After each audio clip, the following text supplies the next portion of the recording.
자, 여러분 교재에 거기 프로젝트 파이낸싱, 프로젝트 금융이라고 하죠. 원래 또 상당히 중요한 이런 프로젝트 파이낸싱이라고 합니다. 이 우리 파이낸싱을 번역을 금융이라고 해요. 그냥 가끔 시험 문제 보시면은 프로젝트 파이낸싱 이렇게 출제하기도 하고 프로젝트 금융 이렇게 출제하기도 해요. 그래서 우리 뉴스 신문에 보면요, 약어로 많이 나오기도 해요. 그 앞에 PF 따서 우리 약어로 PF라고 해요. PF, 프로젝트 파이낸싱, 프로젝트 금융이라고 하는 용어입니다. 자, 그래서 이 프로젝트 파이낸싱은 우선은 부동산, 우리 지금 부동산 금융을 배우고 있는데 부동산을 담보로 해서 금융기관으로부터 대출을 받는 방식은 아니라는 거.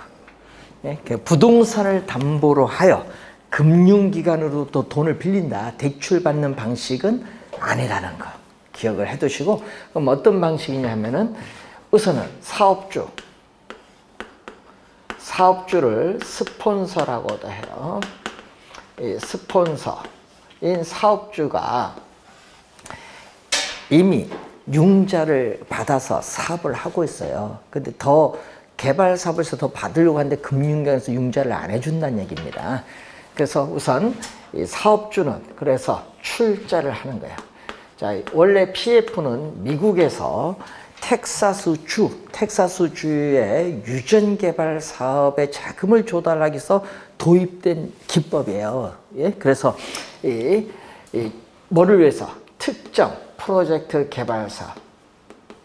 그러니까 여러분 특정 우리 프로젝트 하면 아까 유전개발 사업, 뭐 고속도로 개발 사업, 항만 개발 사업, 고속전철 개발 사업, 아파트 개발 사업, 이런 특정 프로젝트 개발 사업이죠. 그래서 이 개발 사업은 어떻게 돼요? 특정 프로젝트 개발 사업은 대규모 자금이 들어가는 거죠. 대규모 자금이 소요되고 공사 기간이 뭐다? 장기다. 자, 대규모 자금이 소요되고 공사 기간이 장기인 특정 프로젝트 개발 사업을 위해서 우리 사업주가 뭐를 하나 만드는 거죠. 이 사업주와는 법률적으로, 회계적으로 독립적인 회사를 하나 만들어. 독립적인 뭐를 특수법인을 하나 만드는 거죠. 특수법인인 프로젝트 회사를 하나 설립을 하는 거예요. 예? 근데 이것은요, 사업자는 아무런 관계없어요. 독립적입니다. 전련 끊어졌다는 얘기예요. 자, 그래서 이 특정 프로젝트 개발 사업에 있어서 뭐를 담보냐면 부동산 담보가 아니라 이 개발 사업의 미래에 뭐를 담보로 하죠? 수익성을 담보로 한다. 자, 수익성, 사업성을 담보로 한다. 미래의 수익성, 미래의 현금 흐름이겠죠. 미래의 수익성, 미래의 현금 흐름을 이걸 담보로 이 프로젝트 회사의 재무상태표. 자, 프로젝트 우리가 회사의 재무상태표상에 뭘로써? 부채로서 뭐를 발행하냐 하면 회사의 채권을 발행해. 여러분, 회사채를 발행하는 거예요. 회사 채권을 우리가 발행을 합니다. 회사의 채권을 발행을 해서 우리는 자금을 조달한다. 그래서 회사채를 발행해서 자금을 조달하는데 인수를 하죠. 회사채를 인수를 금융기관에서 인수를 합니다. 금융기관에서 대주단을 형성하는데 한 은행이 인수하면 너무 위험이 높으니까 여러 은행이 이렇게 공동으로 인수를 A, B, C 여러 은행이 이렇게 공동으로 인수를 하는 거. 이걸 뭐죠? 신디케이션. 회사채를 공동 인수하는 전략을 신디케이션 론이라고 해요. 너는 뭐다? 대출금을 신디케이션 형태로 대출을 해준다. 회사채를 공동으로 인수합니다. 자, 그러면은 금융기관 사이에도 위험이 분산되지만 또 위험이 너무 높으니까, 예? 미래의 불확실성 위험이 너무 높으니까 국책 사업일 경우는 정부의 보증을 요구하고요. 또는 우리가 보험회사의 보험 가입을 또 요구하기도 하고 보증을 또 해. 원료 공급업자, 구매자의 보증을 요구한다든지 또는 시공회사에 또 보증을 요구하기도 해요. 그만큼 위험을 여러 이해관계인들에게 뭐 한다? 분산시킨다. 분산. 자, 분산시킨다는 의미죠. 그래서 여기서 자금을 이렇게 대출해줘요. 자, 자금을 금융기관에서 대출해주면 여기서 뭐를 갚는 거죠? 이자를 갚는데 문제는 이 이자가 상당히 뭐하다? 비싸다는 거예요. 이자가. 그래서 PF 금리. 프로젝트 파이낸싱에 있어서의 대출 금리는 기업의 대출 금리에 비해서 한 우리 4-5배 비싸요. 예? 이게 비싸요. 예? 그래서 높은 금융 비용 수수료를 부담을 할 수밖에 없어요. 예? 상당히 비싸다. 보통 4-5배 정도 돼요. 자, 그러면은 우선은 이 프로젝트 회사가 조달을 해서 이 자금을 누가 이용하는 거? 사업주가 이용을 하는 거예요. 그럼 사업주는 자신의 재무 상태표의 부채로 발행하는 것이 아니기 때문에 자기 장부 외에 자금을 융통하는 효과가 있다. 여러분 중요한 사업주가 가지는 장점이에요. 장부 외에 자금을 융통하는 효과가 있기 때문에 기존에 대출받은 금액 외에 조달한 자금을 이용을 하니까 채무를 수용할 수 있는 능력이 이전보다 더 높아진다. 채무를 수용할 수 있는 능력 또는 부채를 수용할 수 있는 능력이 이전보다 더 높아진다는 장점을 가지고 있어요. 자, 그러면 돈은 뭘 갖고 갚아야 돼? 이 특정 프로젝트 개발 사업에 있어서 미래의 수익성인 현금 흐름, 미래의 수익성인 이 현금 흐름을 뭘로 본다? 상환에 뭘로 본다? 재원으로 본다. 미래의 현금 흐름을 상환의 재원으로 본다. 자, 상환의 재원으로 본다. 그런데 문제는 이 개발 사업이 망할 수도 있거든요. 망하면은 금융기관은 대출해줬기 때문에 금융기관은 프로젝트 회사가 어떻게 돼? 가지고 있는 자산이라든지 미래의 현금 흐름에 대해서만 원리금 상환을 청구할 수 있지 누구에게는 사업자는 아무런 관계가 없으니까 사업주에는 청구할 수 없어요. 그걸 우리는 전문용어로 뭐라고 하냐? 비소급 금융. 사업주에게는 원리금 상환을 청구할 수 없다. 즉 사업주는 개인적인 채무가 없는 무슨 거죠? 비소급 금융을 원칙으로 해. 비소급 금융을 원칙으로 하는데 또 이런 경우 있죠. 나는 이 개발 사업의 사업주가 나는 20%는 보증을 하겠다. 그럼 보증을 하게 되면은 보증한 부분에 제한, 한정해서 거기 보증한 부분에 대해서는 원리금 상환을 청구할 수 있다. 그래서 제한 소급 금융인 경우도 있다는 거. 보증한 경우에는.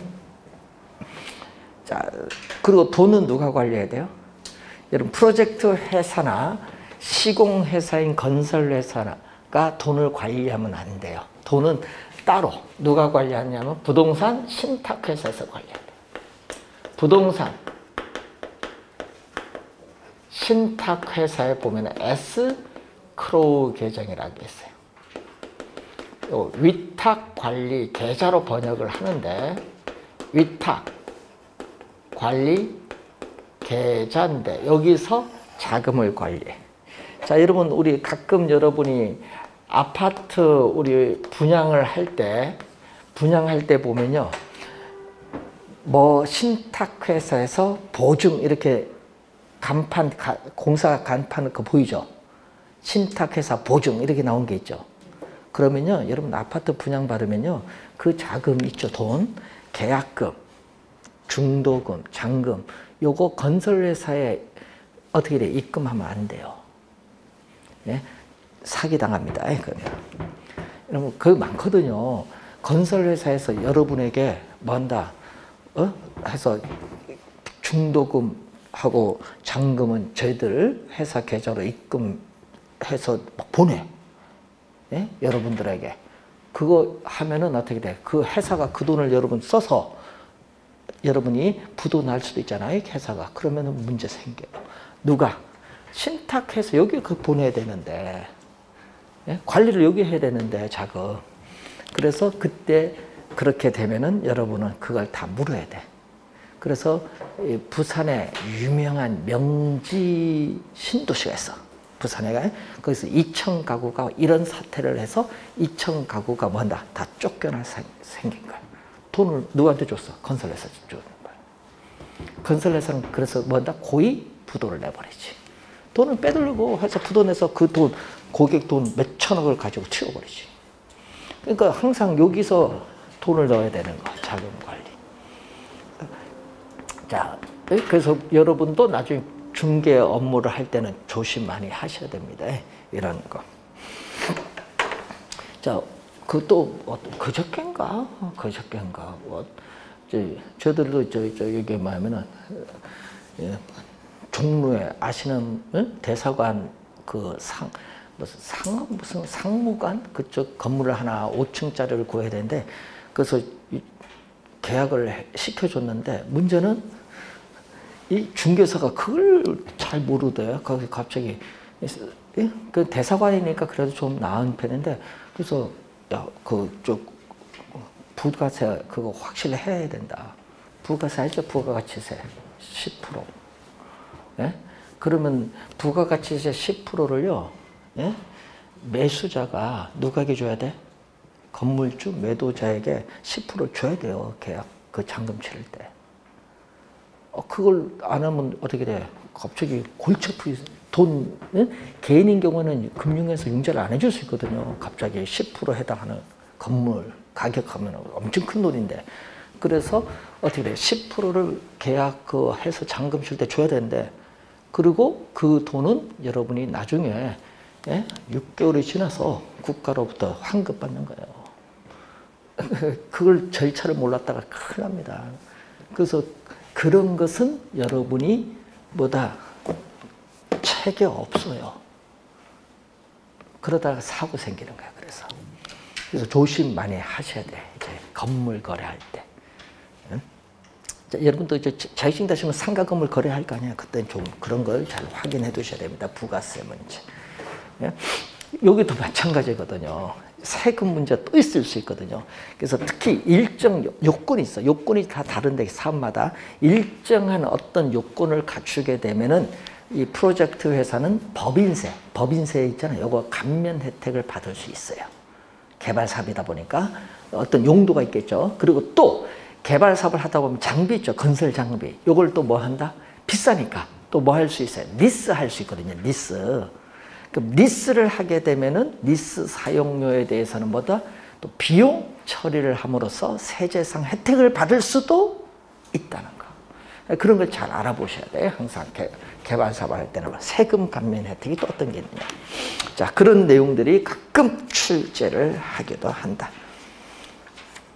자, 여러분이 이 금융기관이 지금 누구 입장에서 대출자는 누구예요?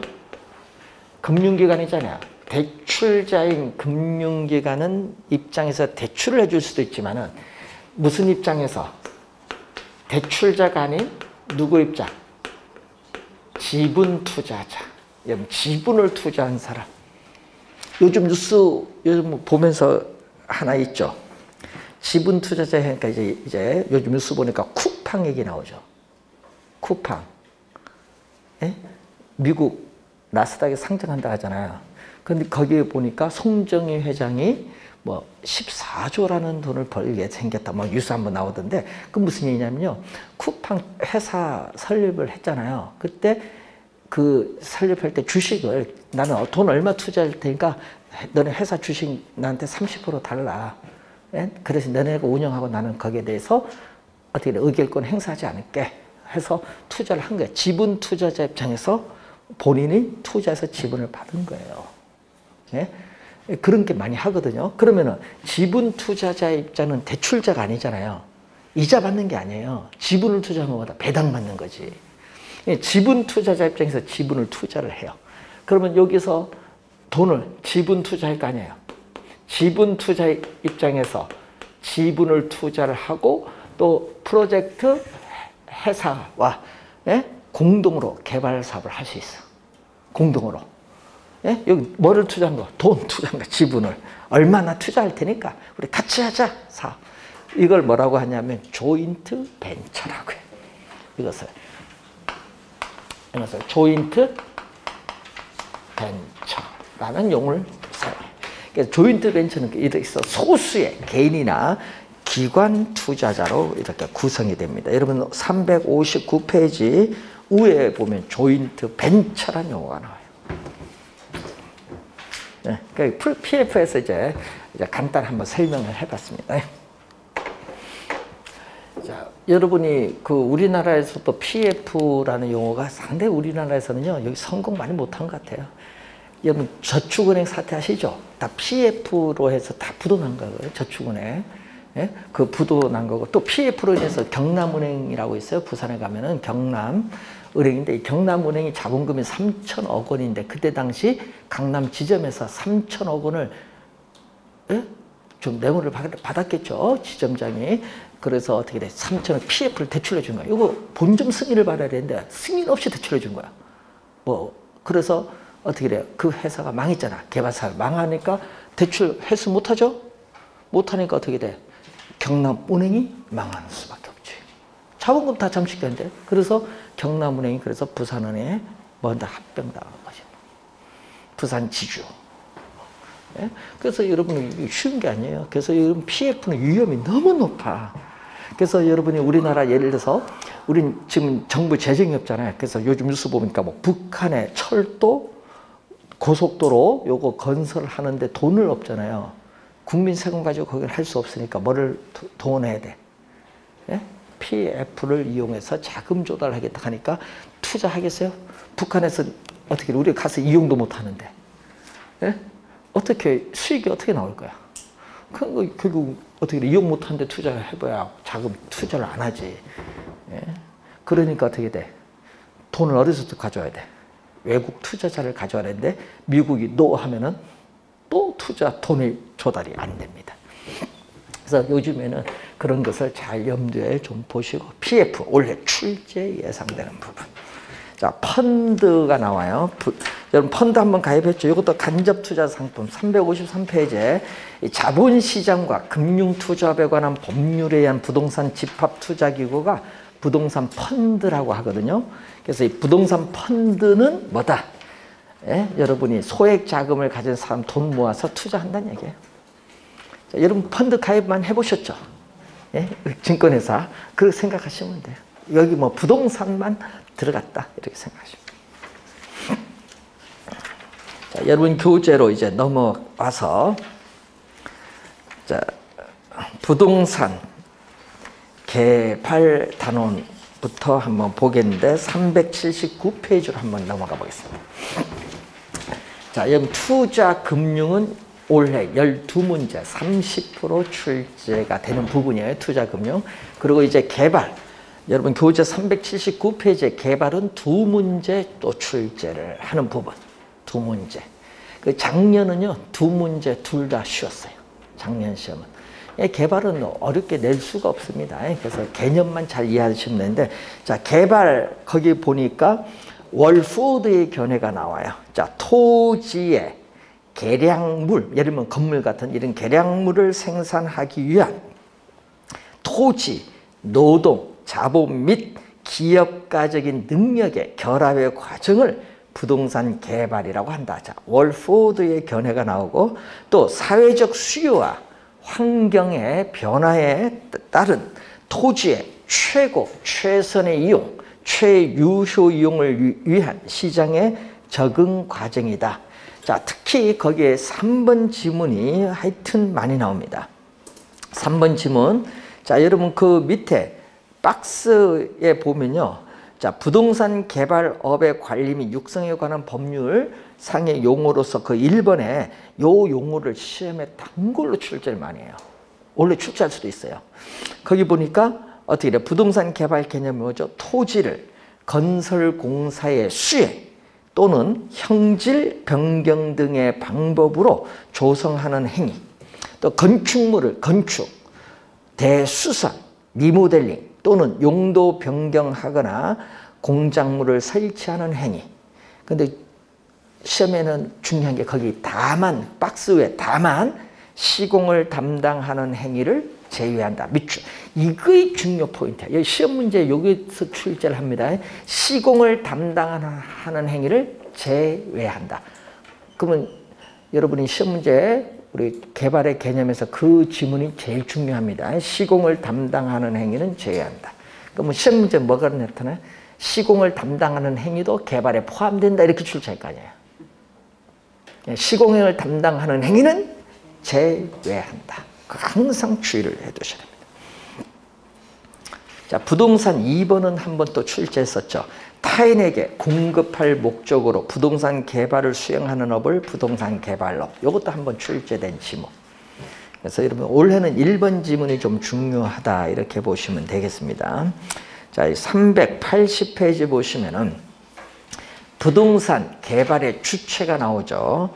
자, 우리 공공개발 주체로서 국가나 지방자치단체 또는 한국토지 우리 주택공사, LH 이런 게 있죠. 공사부문. 그리고 민간개발 주체는 토지 소유자, 조합법 또는 민간건설 사업자 등이 민간개발 주체고, 요 두 가지죠. 민간은 뭐를? 여러분, 공공은 인허가를 담당하고 민간은 자금을 어떻게 돼요? 조달하면서 민간과 공공이 함께 개발하는 것을 제3섹터라고 해요. 제3섹터. 자, 그래서 세 가지 우리 주체를 한번 확인해 봤고요. 자, 381페이지 가시면은 부동산 개발의 과정이 나오는데, 자, 우리 항상 시험 문제는요, 월포드란 아까 학자. 월포드의 학자의 견해가 시험 문제에 많이 출제를 하는데, 자, 월포드에 있어서 개발 과정. 자, 월포드의 개발 과정이 나오죠. 자, 7단계가 나오죠. 자, 우선은 첫 번째가 구상, 아이디어 단계. 자, 어떤 형태의 개발을 할 것이냐, 또 개발된 공간을 어디에 배치시킬 것인가, 이런 구상, 아이디어 단계가 먼저 나와야 돼. 두 번째는 예비적 타당성 분석 단계인데, 자, 이런 개발 사업을 한다고 예상할 경우에 그 개발 사업으로부터 미래에 예상되는 현금 수입, 돈 들어오고 나간 현금 지출, 이 수입과 비용을 계략, 여러분 정밀하게 분석하는 게 아니라 계략적으로 분석을 해서 수익성이 있느냐 없느냐 미리 검토해보는 단계입니다. 자, 그래서 시험 문제는요, 특히 이 두 번째가 가끔 지문상에 나와요. 두 번째. 자, 그리고 세 번째는 이제 수익성이 있으면 개발해야겠죠. 그래서 어째 부지를 모색하고 확보하는 부지 구입 단계가 세 번째. 네 번째는 부지를 구입했으니까 이제 정밀하게 분석해야겠죠. 타당성 분석 단계.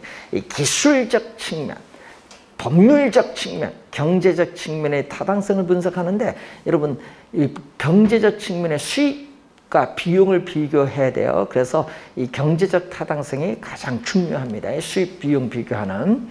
자, 그리고 개발 사업의 타당성 분석을 했는데, 자, 여러분 교재에 거기 382페이지에 거기 2번에 보시면은 타당성 분석으로부터 나온 결과가 비록 동일하다고 하더라도 개발업자에 따라서는 그 개발 사업을 채택할 수도 있고 채택하지 않을 수도 있어요. 왜냐하면요, 개발업자에 따라 개발 사업에 대해서 요구하는 수익률, 요구 수익률이 다를 수 있기 때문에 그렇습니다. 그래서 개발 사업에 타당성이 있다, 없다 말하기가 곤란하다는 거예요. 자, 여러분 한번 속초 같은 데 가다 보면 양양공항 있죠? 양양공항. 저는 한 번 딱 이용해 봤어요, 옛날에. 예? 그때가 저희는 1988년도 한번 서울 김포에서 양양 한번 급해서 간 적이 있는데, 예, 문제는 양양공항을 뭐 관광객이 어떻게 해서 뭐 한데 이용객이 있어요, 없어요? 뭐 서로 참을 뭐 1시간이면 가는데 누가 이용하겠어? 그러니까 어떻게 돼요? 막대한 비용을 투고 공항 건물을 만들었지만 이용을 못하는 거예요. 이게 무슨 얘기냐? 아까 했잖아요. 뭐 조사할 때는 뭐 타당성이 있다 뭐 하는데 타당성이 없는데 항상 우리는 선 거야. 양양공항도 그렇고 거기 또 속초 가면 또 무슨 뭐 크루즈? 아, 크루즈는 부산 가지 왜 거기 가요, 속초를? 그것도 이용 못 하잖아요, 만들어 놓고. 이 대한민국 웃기는 거예요. 속초는 무슨 관광의 뭐 도시로 많은데, 예? 부산이, 크루즈는 부산이지. 그래서 우리나라 이게 뭐 하여튼 잘못됐어요, 이게 보면은. 그래서 그런 게 많아요. 개발 사업한테 조사할 때는 타당성 있는 것처럼 보이는데 실제 이용객은 없어요. 이게 골치 아픈 거야, 이제 하면은. 그래서 우리나라에서 그런 것도 많지만 특히 고속도로도 그렇게 많거든요, 개발 사업. 고속도로 우리가 국가가 예산을 투입해서 고속도로를 건설했는데 그 건설 공사를 하면서 어떻게 돼? 그대로 분석을 잘 냈다는 게 어디냐 하면요. 저 어디더라? 거기 어디인데요? 안성에서 저쪽 중부로 가는 그 고속도로 그게 제일 어떻게 돼? 투자 잘 냈다고 하더라고요. 예? 조사 결과. 고속도로 이제 분석한 결과 그 사업이 제일 어떻게 돼? 분석 잘 냈다. 그만큼 어떻게 돼? 이게 예측을 못 해요. 조사할 때와 실제 이용하는 사람들이 다를 수 있다는 얘기인데 특히 개발 사업은 그런 게 많다. 분석 잘 내야 돼요. 그럼 5번째는 또 뭐가 있어야 돼? 돈 조달해야지.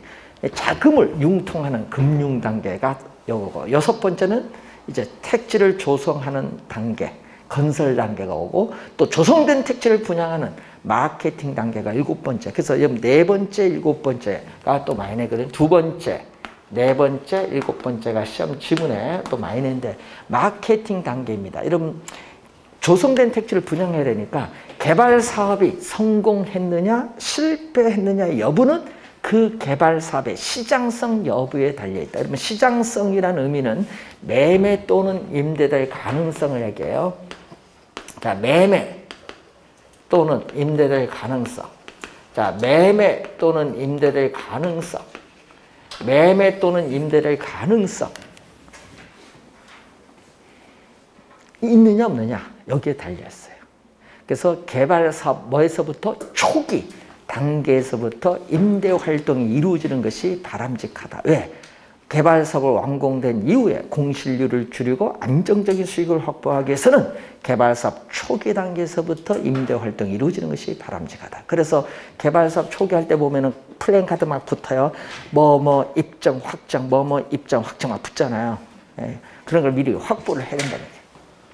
자, 그 내용에서 한번 확인해 보시고, 자, 그리고 월포드에 있어서 여러분 교재 385페이지로 가시면은 여기 나오죠. 월포드는 2번째가 개발의 위험. 자, 부동산 개발에 따르는 위험을 월포드는 크게 뭘로? 3가지로 봐요. 3가지. 법률적 위험, 시장 위험, 비용 위험 3가지로 봅니다. 시험에 많이 또 출제를 해요.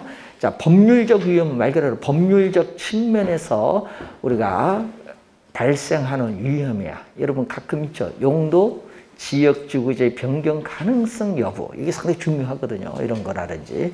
예? 그래서 공법적 측면은 또 어떤 측면에서 발생해요? 아까 예? 지역지구제 뭐 그런 거잖아요. 토지 이용 규제. 대표적 수단이 지역지구제잖아요. 그리고 사법적 측면에서는 특히 소유권 관계 같은 거. 소유권 관계가 명확해야죠. 네? 네, 이런 것. 또 개발 사업에 대한 또 그 지역사회 주민들의 뭐가 발생한다? 민원이 발생하죠. 민원.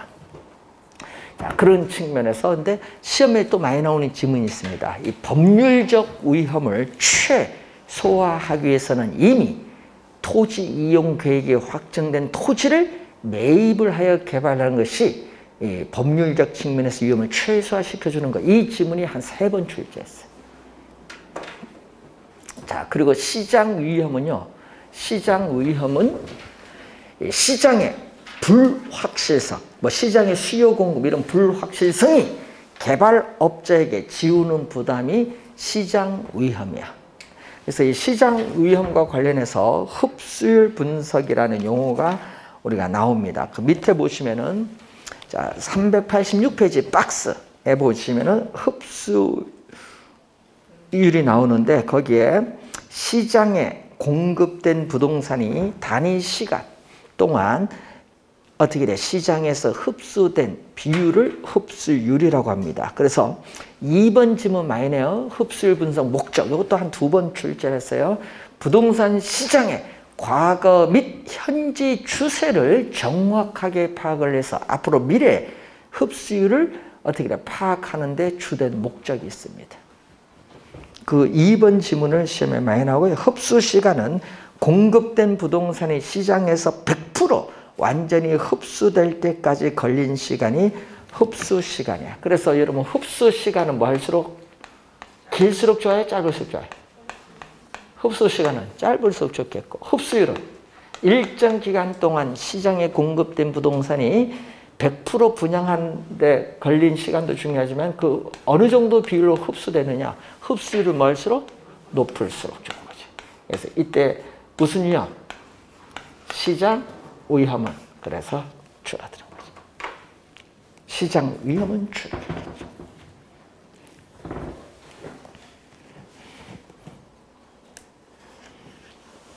자, 비용 위험으로 갑니다.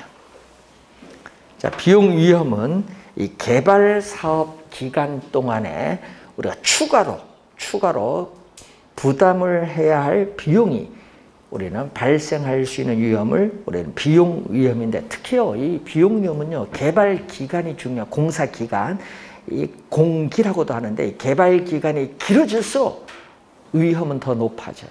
비용상에. 그러니까 우리는 공사 기간을 뭐 할수록 하는 거예요. 그래서 단축하려고 막 노력하잖아요. 길어질수록 또 물가가 지속적으로 상승하는 인플레이션이 발생할수록 추가로 돈을 더 내야 되는 게 많아요. 비용상의 위험은 더 커진다.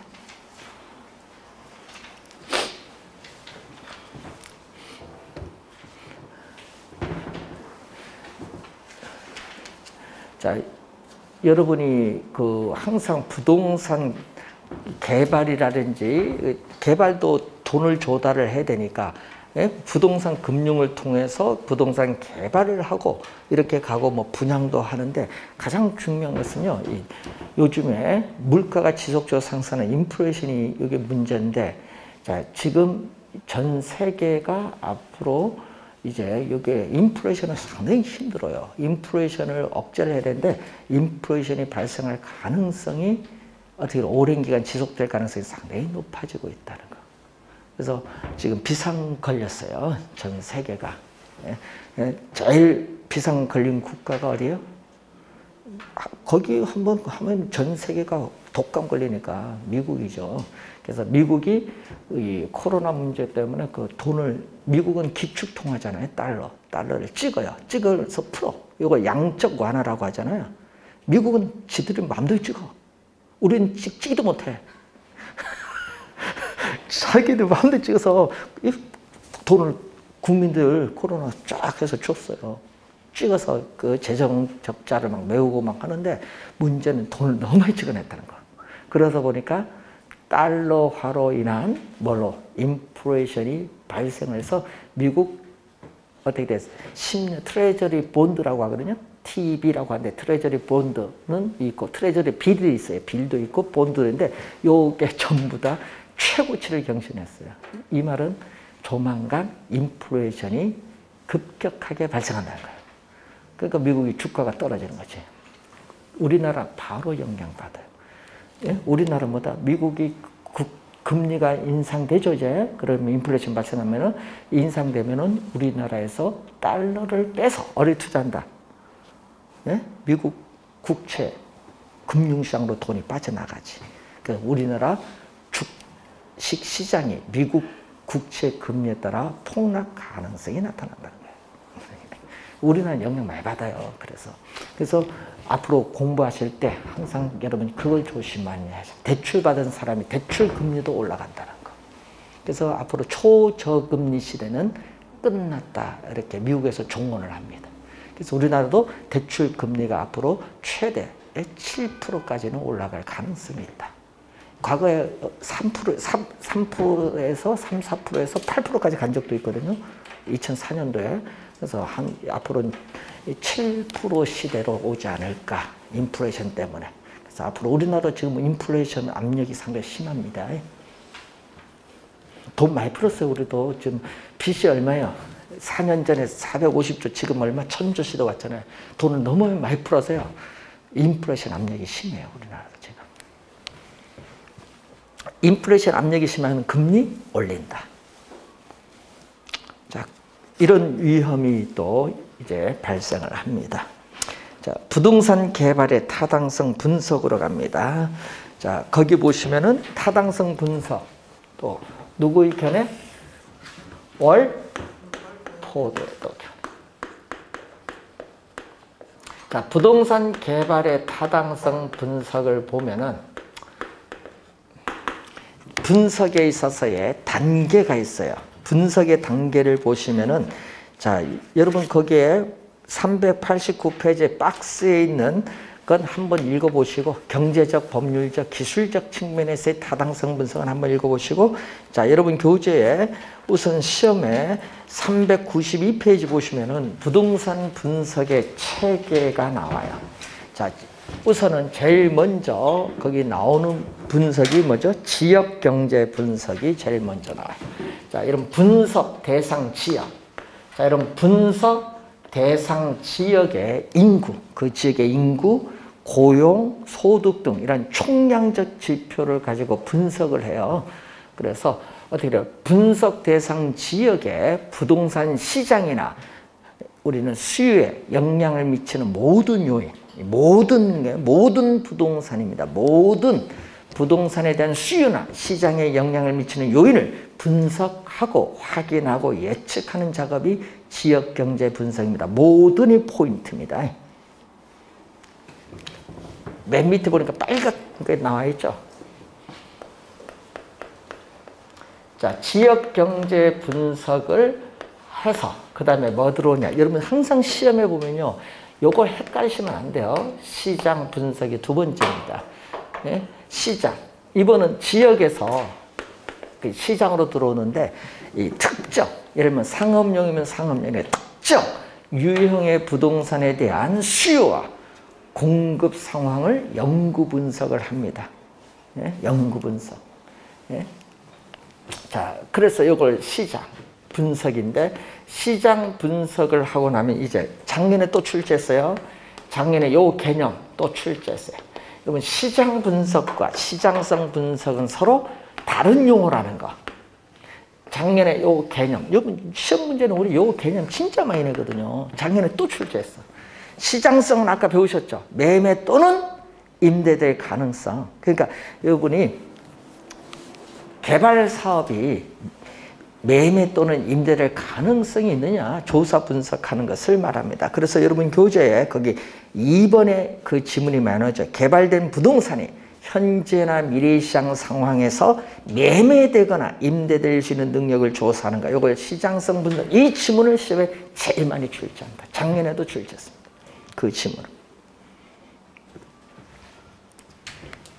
자, 그러면은 요 시장성 분석, 요 세 가지를 학자들에 따라서는 이걸 무슨 분석이라고 하냐면요. 학자에 따라서는 시장 분석이고, 이 시장 분석을 먼저 하는 거예요. 선행 분석. 요거는 뭐에 초점? 시장에.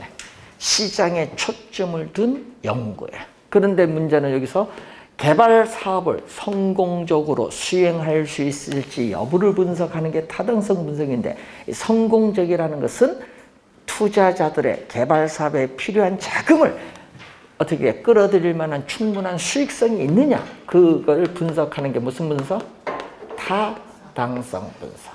그래서 타당성 분석을 하고 나서 최종적으로 투자 여부를 결정하는 무슨 분석? 투자 분석이 나오는데 이 두 가지를 또 학제에 따라서는 무슨 분석이냐면 경제성 분석이라고 해요. 그래서 선행 분석을 먼저 하고 경제성 분석은 나중에 이루어지는 이거는 후행 분석. 그래서 여러분 여기는 개발 사업의 시장에 초점을 둔 연구라면 여기는 경제성 분석은 개발업자의 의사결정, 결정에 초점을 둔 연구입니다. 그래서 시장 분석은 특정의 개발 사업이 시장에서 채택될 수 있느냐, 채택 가능성 여부를 평가하기 위해서 고안된 것이라면은 경제성 분석은 어떻게 돼? 수익성 여부를 평가하기 위해서 고안된 것을 말합니다. 그래서 그 내용은 여러분 또 교재에 391페이지에 거기에 문제 위에 3번 지문에 나오죠. 시장 분석, 경제성 분석. 그래서 시장 분석, 경제성 분석 그게 3번 지문에 또 나와 있습니다. 자, 그 정도만 확인하시면 되는데 여러분 요 순서 있죠? 순서는 한번 출제 17회 시험 했는데 우리 계속 개념 요거 구별 같은 용어 아니라는 거 요 두 개 구별해 둬야 되고 특히 우린 출제위원들은 뭐를 좋아한다? 시장성 분석을 좋아한다. 한 5번은 된 것 같아. 작년에도 또 개념 묻는 문제 또 출제했습니다. 작년은요 개념 2개를 냈거든요. 개발 사업에서 시장성 분석과 민감도 분석 그 두 개념 이해하는지 여부를 출제했습니다. 자, 부동산 개발의 유형 394페이지로 갑니다. 자, 개발의 유형을 보면요. 여러분 작년에 출제했더니 이걸 근데 신개발, 재개발 2개로 나누거든요. 자, 여러분 우리 아파트 개발 사업을 한다. 대지 조성 사업 한다. 그건 신개발이야. 그럼 재개발은 뭐예요? 여러분 많이 귀에 있던 거 있던 거 노후화된 거 없애서 새로 만든다. 이게 재개발이지 뭐. 여러분 많이 듣는 주택 재개발 많이 듣는 용어. 그걸 구별할 수 있는가 한번 작년에 출제를 했었습니다. 그래서 말 그대로 암기하시면 안 되고 신개발 재개발이 있구나. 자, 그렇게 보시면 되는데 거기에 여러분이 395페이지 가시면요. 도시 및 주거환경정비법에 따른 정비사업의 분류 3가지가 있어요. 주거환경개선사업, 재개발사업, 재건축사업 3가지가 있는데 요거 공법에서 배우셔요, 여러분. 공법 가면 제2조에 나오거든요. 그래서 그걸 이제 여러분이 배우는 내용인데 공법에서 여러분 배우는 건데 우리 개론에는 벌써 2번 최근에 출제 30회 시험에도 나오고 27회 시험에도 한번 우리 출제를 했습니다. 이거는 점수 주려고 내는 문제인데 공법 공부하신 분들은 여기 쉽게 맞추는데 또 이제 이것을 또 공법 문제라고 또 이제 하시는 분 있어요. 그래서 한번 이런 개념들은 가끔 출제해요. 그래서 도시 및 주거환경정비법 제2조에 나오는 용어가 있고요. 도시개발법도 있거든요. 도시개발법의 또 용어 중에 우리 시험에 많이 가 도시개발사업 개념을 또 많이 물어요. 그런 것은 여러분 공법에서 다 배우는 건데 그렇게 우리 개발에서는 가끔 시험 지문으로 출제를 합니다. 자, 그리고 여러분 교재 396페이지로 오시면은 이제 부동산 개발 방식의 유형이 나오는데 작년에 또 출제를 했었죠. 뭐냐? 여러분이 환지 방식을 출제했어요. 작년 시험. 자, 단순 개발 방식은 토지 소유자가 스스로 자력으로 개발하는 방식으로서 가장 오래된 건데 우리 시험에는 그게 중요한 것이 아니라 환지, 매수, 혼합 요 3가지가 중요합니다. 시험 문제 많이 출제하는 용어. 자, 환지 방식이 우선 작년에 나왔는데 자, 거기 보시면 택지, 건축할 수 있는 토지가 택지인데 택지화되기 전에 토지의 위치, 지목, 면적, 등급 토지 등급이 9단계 있거든요. 등급이라든지 이용도 등 기타 필요사항을 고려하여 택지 개발 후에 환지 기준, 개발된 토지를 환지 기준에 따라 토지 소유자에게만 다시 재분배입니다. 여러분 시험 문제는요, 재분배를 매각으로 출제 많이 합니다. 매각하는 것이 아니라 재분배해 주는 겁니다. 말을 바꿔버리죠. 매각이 아니라 재분배. 요 개념이 여러분이 출제를 또 했습니다. 작년 시험.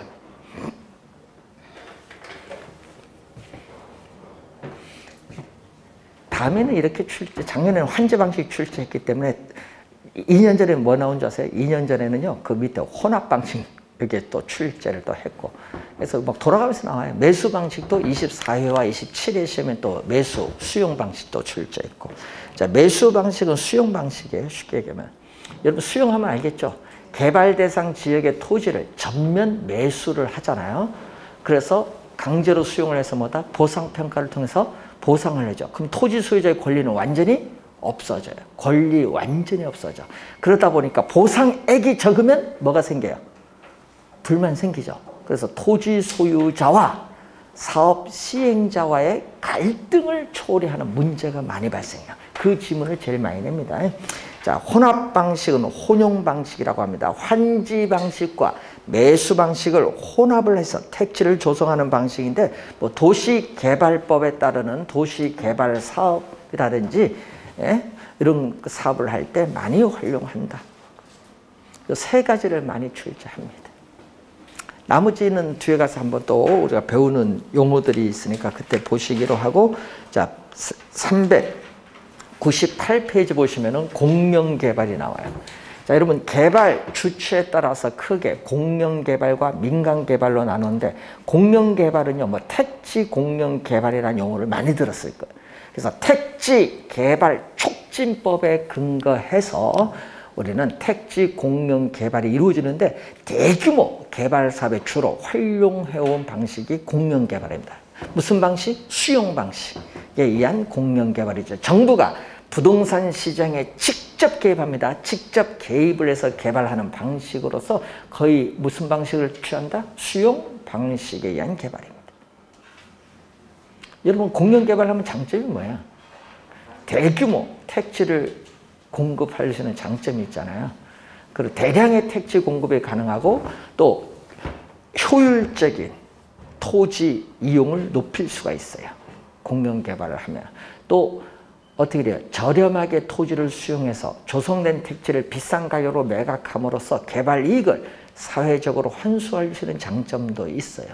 또 공공용지를 보다 쉽게 또 확보할 수 있는 장점도 가진 게 무슨 방식? 공영개발. 아까 단점은 사업 시행자와 토지 소유자의 갈등을 초래할 수 있는 게 단점이죠. 그리고 또 요즘에 뭐 대토죠. 이 보상 받은 돈으로 또 인근 지역 토지 또 매입을 하잖아요. 대토. 그러다 보니까 인근 지역의 집가를 상승시킬 우려도 있고, 또 우리 이번에 뉴스 많이 나오잖아요. 뭐 보상비가 50조, 토지 보상비 신도시 3기 토지 보상비 50조가 풀린다 뭐 얘기 나오잖아요.